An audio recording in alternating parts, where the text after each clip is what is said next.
probably grown me a little bit, which is sort of late in the career for that to start to be happening. But I think it's sort of given me a little bit of a kickstart again, I suppose. You get a bit tired and a bit stale, but it was almost overwhelming at one stage to think, where is this going to end?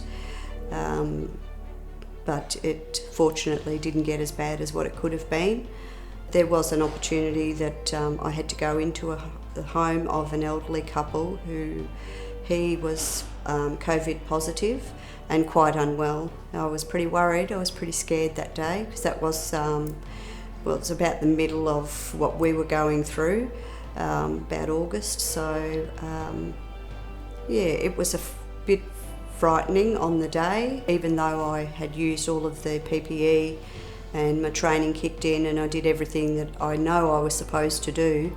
I guess there's always that little nagging doubt whether there's some small risk that there may be the opportunity of an infection taken home to family members.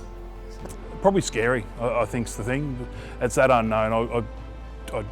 I've worked in emergency for 20 odd years previous to my current life and was used to the unknown coming through the door. COVID was certainly a bit more than the unknown. Took me a bit beyond my comfort zone, that's for sure. A lot of my staff have got young kids or teenage kids like I do. So initially it was that worry of what are they going to take home to their kids. Initially the PPE, the availability of PPE was a really big concern. The problem is with healthcare workers is we quite often think we can do it all. We think we can run work life, we can run home life, and we can run everything and everything's going to be rosy, and we don't tend to like to ask for help. I found I couldn't exercise like I would do normally. I didn't have the time.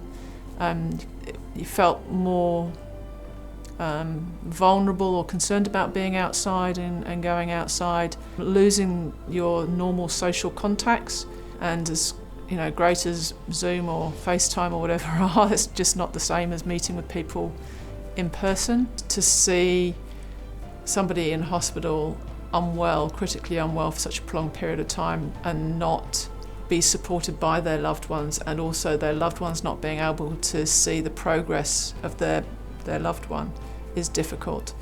The first patient we had that came into our acute respiratory ward with her partner and then deteriorated and ended up as our first patient in intensive care.